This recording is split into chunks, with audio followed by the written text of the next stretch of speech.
क्या आपने कभी ये बात सोचा है कि हमारे शरीर में जो लीवर है, किडनी है, गैल ब्लैडर है, जिसको बोलते हैं ना पित्ताशय, पीत्त की थैली जिसको कहते हैं, वो हो गया या फिर पैनक्रियाज हो गया, इसका क्या काम होता है एग्जैक्टली? या हमारे बॉडी के अंदर आखिर है क्यों? तो भाई इसका इम्पोर्टेंट बहुत बड़ा इम्पोर्टेंट रोल होता है। लास्ट वीडियो में हमने मतलब पार्ट 1 की वीडियो में हमने हमने ये डिस्कस कर लिया था कि भाई स्टमक मतलब हमारे माउथ से लेकर के स्टमक तक जो फूड का प्रोसेस होता है डाइजेशन होने का, वो किस तरीके से होता है। लेकिन आज समझेंगे जैसे यहाँ से फूड स्मॉल इंटेस्टाइन में पहुंचता है तो उसके साथ क्या क्या होता है। ठीक है, तो चलिए समझ लेते हैं। देखिए पहले वर्बली समझाता हूँ आपको, पहले यहाँ से समझ लेना। जैसे हमने खाना खाया, हमारे माउथ में जो सलाइवा मिला उसके अंदर, फिर उसके बाद में ओसोफेगस के जरिए हमारे पेट में आया, पेट में उसमें कई तरह के एंजाइम जैसे HCl और कई तरह के एंजाइम उसके अंदर मिलाया गया। उसके बाद में फिर वहां से वो स्मॉल इंटेस्टाइन तक पहुंचता है, तो हम उसके बारे में जानेंगे। देखिए देखिए यहां से जब फूड यहां तक पहुंचा तो स्मॉल इंटेस्टाइन में आने से पहले कई तरह के एंजाइम लिवर उसमें डालता है, पेनक्रियाज उसमें डालता है, और फिर उसके बाद में वो हमारे स्मॉल इंटेस्टाइन से पहुंचते हुए उसके बाद में लार्ज इंटेस्टाइन में जाता है। लार्ज इंटेस्टाइन से जाते जाते फिर रेक्टम में पहुंचता है और फिर एनस के रास्ते शरीर से बाहर हो जाता है। ये है इसका कंप्लीट प्रोसेस। लेकिन इन प्रोसेस के दौरान क्या क्या चीजें होता है हम इसको कंप्लीट डिस्कस करते हैं यहाँ पर। देखिए पहला क्या होता है, स्टमक के बाद में क्या करता है हमारा फूड जो होता है, वो जो हमारा फूड जो होता है, जो अभी हम खाना खाते हैं, वो क्या करता है स्मॉल इंटेस्टाइन में पहुंचता है। और मैं आपको बता दूं स्मॉल इंटेस्टाइन की जो लेंथ होता है वो 6 to 7 मीटर तक का होता है। ठीक है, यहाँ तो कोई प्रॉब्लम नहीं है। स्मॉल इंटेस्टाइन के लास्ट वाले पार्ट में इसका कंप्लीट डाइजेशन एंड ऑब्जर्वेशन हो जाता है। ये जिसको बोलते हैं एलुअम बोलते हैं, है ना। यहाँ पर फूड का ऑब्जर्वेशन होता है और साथ ही साथ डाइजेशन तो यहीं से शुरू हो जाता है। तो कंप्लीट डाइजेशन एंड ऑब्जर्वेशन यहाँ पर कंप्लीट हो जाता है फूड का। तो चलिए समझते हैं। इससे पहले इसके बारे में जानने से पहले हम थोड़ा जानते हैं कि लिवर का क्या काम होता है। देखिए लिवर लिवर एक ऐसा ऑर्गन होता है, अगर आप इसको काट दोगे तो खुद को रीजनरेट कर लेता है। इसीलिए अगर किसी को लिवर देना होता है तो आसानी से दे सकते हैं, कोई प्रॉब्लम नहीं होता है। दूसरी बात क्या होता है, लीवर को कहीं चोट और लग, किसी ने मान लो चाकू मार दिया तो लीवर पर अगर लग जाने के बाद में खुद को मतलब सेल्फ वो क्या कर सकता है, उसको रिपेयर भी आसानी तरीके से कर लेता है। कोई प्रॉब्लम नहीं है यहाँ तक। चलिए अब आगे समझते हैं। तो लीवर में क्या करता है, जैसे ही खाना पहुंचता है यहाँ पर, जैसे पहुंचता है स्मॉल इंटेस्टाइन में, जैसे इंटर करता है स्टमक के बाद में, अब स्मॉल स्मॉल इंटेस्टाइन के एक अलग ही नाटक है। वो क्या करता है, वो बोलता है कि भाई देख तेरे अंदर जो भी तू खाना लेके आया इसमें भर भर के क्या है HCl, तो स्ट्रॉन्ग एसिड है, ये तो मैं डाइजेस्ट कर ही नहीं पाऊंगा। तो ये क्या करता है, बोलता भाई तुम ही बता दे अब क्या करूं। तो फिर इसके अंदर लीवर उधर से क्या करता है, दो तरह का बेस्ट एंजाइम रिलीज करता है। इसको बोलते हैं bile juice and bile salt. Bile juice क्या करता है, फूड को एकदम अल्कलाइन कन्वर्ट कर देता है ना। अल्कलाइन का मतलब होता है कि उसको बेस में कन्वर्ट कर देता है। अब स्मॉल इंटेस्टाइन खुश कर रहा है, हाँ अब बढ़िया भाई, अब मैं इसको डाइजेस्ट कर पाऊंगा, जो भी बाकी के प्रोसेस है मैं कंप्लीट कर दूंगा। उसके बाद में बाइल सॉल्ट क्या करता है, जितने भी उसके अंदर बिग ग्लोबल्स होते हैं, या मैं बोल छोटे बड़े बड़े पार्ट्स होते हैं फूड के, उसको एकदम छोटे छोटे पार्ट में कन्वर्ट करने का काम करता है। यहां तक की कोई प्रॉब्लम नहीं है ना। चलिए अब समझते हैं। और इस प्रोसेस को हम इम्यूलिफिकेशन कहते हैं। कोई दिक्कत नहीं है, इस प्रोसेस को हम क्या बोलते हैं, इम्यूलिफिकेशन। कोई दिक्कत नहीं है, ओके। अब उसकी यहां तक तो काम हो गया, इसमें फूड जो था उसमें एंजाइम मिल गया, अब उसके बाद छोटे छोटे टुकड़ों में और ज्यादा बढ़ गया। ठीक है, उसके बाद में गैल ब्लैडर को क्यों, क्योंकि यहीं पर ये स्टोर रहता है, कौन, bile juice and bile salt. अब जैसे स्मॉल इंटेस्टाइन बताता है कि भाई मुझे तो ये बेस में चाहिए, पूरा करना है, तो पेनक्रियाज इसको गैल ब्लैडर को, वो रहता है एकदम मस्त ऐसा सोया हुआ रहता है।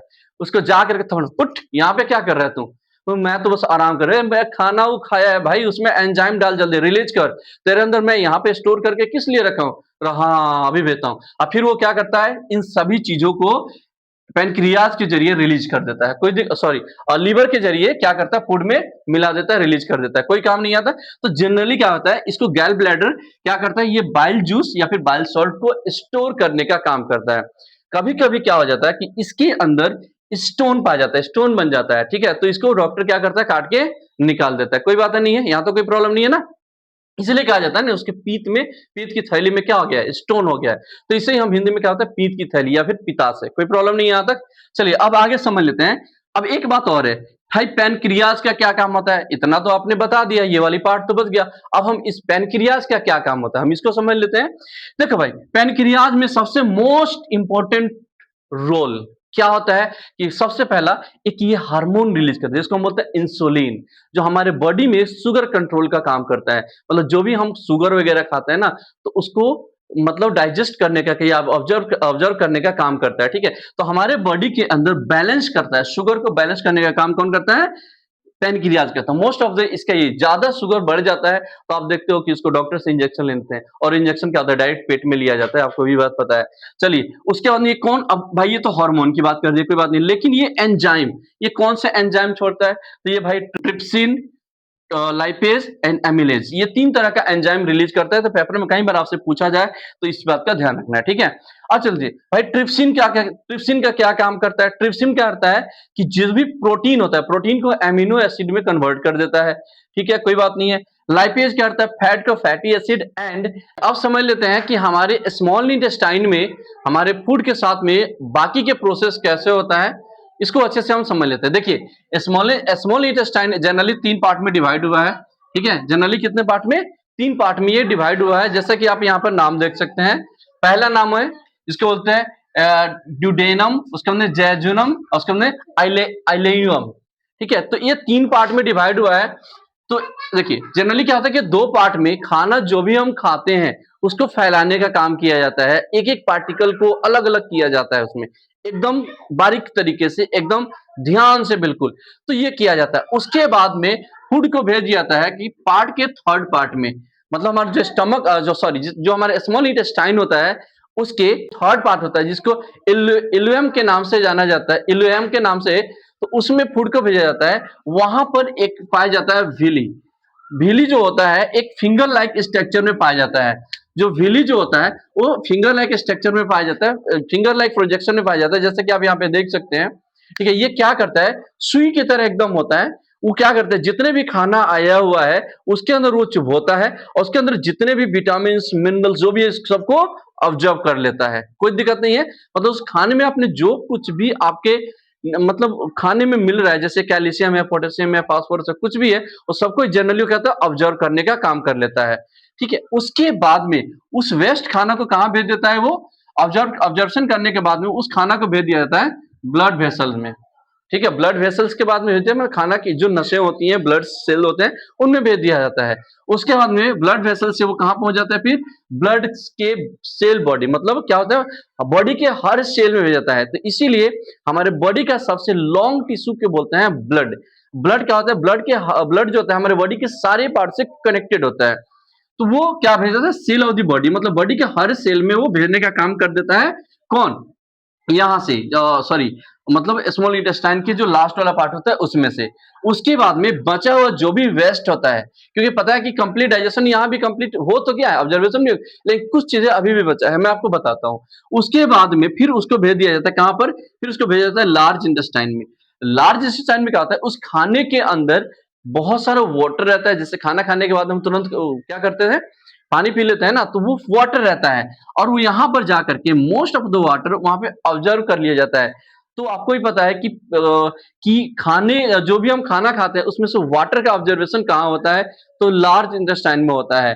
उसके बाद में उस बचे हुए जो भी रेस्ट वेस्ट है उसको किस में भेज दिया जाता है, रेक्टम में भेज दिया जाता है। में रेक्टम के द्वारा फिर उसको हमारे शरीर के जो उसको एनस के रास्ते से उसको बाहर शरीर से लैट्रिन के रूप में निकाल दिया जाता है। ठीक है, अब इसमें कुछ इंपॉर्टेंट चीजें हम इसको समझ लेते हैं जरा सा। देखिए यहां पर समझना, अपेंडिक्स क्या होता है। जनरली पहले हम भी जब धरती पर खाने की पर्याप्त मात्रा में सुविधाएं नहीं थी, तो कोई पत्ता खा लेता था, कोई फ्रूट खा लेता था, ऐसा ही चल रहा था। तो उस समय नेचर जो था हमारे बॉडी के अंदर जो डाइजेस्टिव सिस्टम है उसमें एक छोटा सा जिसको बोलते हैं ना इंटेस्टाइन, लार्ज इंटेस्टाइन, वहां पर क्या कहते हैं, एक अपेंडिक्स नाम का चीज यहाँ पे बनता है। लेकिन ये जानवरों में ज्यादा बड़ा होता है, ह्यूमन बॉडी में छोटा होता है। ह्यूमन बींग्स जितने हैं उसमें, लेकिन एनिमल्स जो होते हैं उनमें ज्यादा बड़ा होता है। क्यों, क्योंकि उनको घास पत्ते इत्यादि को डाइजेस्ट करना है, इसलिए ये ज्यादा बड़ा होता है। लेकिन हमारे बॉडी में ये छोटा होता है। उनको हमें भी पता है, कभी कभी हम भी ना कुछ छिलके खा लेते हैं किसी चीज के, पत्ते खा लेते हैं, तो उसको डाइजेस्ट करने में हेल्प करता है। लेकिन यही कभी कभी बड़ा हो जाता है तो बोलते हैं ना इनको अपेंडिक्स हो गया है, तो वो दर्द करने लगता है, तो डॉक्टर क्या करता है उसको काट करके निकाल देता है। पहली चीज समझ में आ गया। दूसरा चीज होता है रेक्टम। रेक्टम में क्या होता है, यहाँ पर जो भी वेस्ट है, जैसे खाना यहाँ से आया, स्मॉल इंटेस्टाइन में आया, फिर वहां से लार्ज इंटेस्टाइन में, लार्ज इंटेस्टाइन में वाटर को ऑब्जर्वेशन हो गया, अब फूड को रेक्टम में ला करके स्टोर कर दिया गया, ठीक है, यहीं पर रहता है और उसके बाद में फिर एनस के रास्ते शरीर से बाहर हो जाता है। इसमें एक इंपॉर्टेंस है, कहीं पर बोलते हैं लोगों को ना बवासीर हो गया है, भगंदर हो गया है, तो वहीं पर एक प्रॉब्लम होता है, यहाँ पर एक किस चीज के रूप में, एक छोटे से घाव के रूप में यहाँ पर बन जाता है और धीरे धीरे प्रॉब्लम प्रॉब्लम बड़ा हो जाता है। ऐसा ये क्यों होता है, अगर आप ज्यादा तेल मसाला इत्यादि का यूज करते हो तो ये प्रॉब्लम आपको हो सकता है, ठीक है। और ये वीडियो आज यहीं पे समाप्त होता है। अगर किसी प्रकार के if you have any kind of doubt then just drop your message, I will connect you shortly. Thank you so much.